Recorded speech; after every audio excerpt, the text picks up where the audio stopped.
Emilia Brobe ne funny face nya beef na beef no emu nchire mu me sese obe like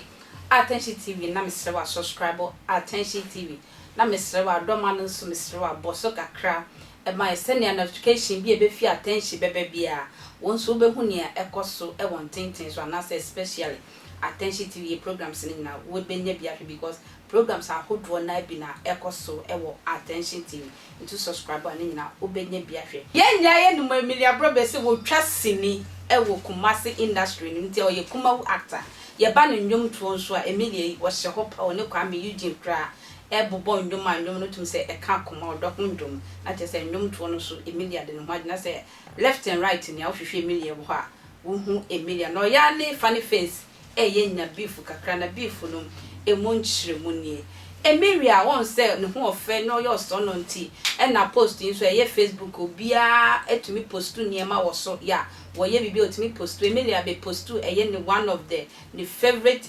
photos ni bi wo ho e na wo hu ankrofo be comment enti funny face e be comment e wo Emilia ni with profile na say my s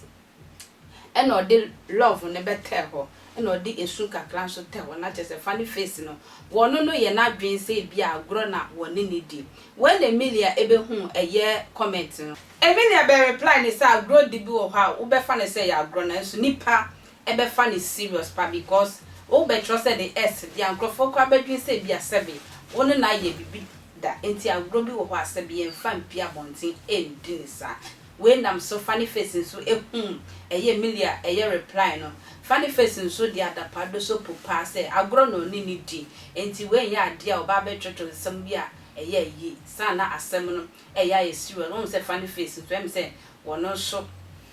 was she one sebiatem the dear kakra when I'm so funny face a year Emilia Brobe some of the actress nibi and to quite social media so I know them.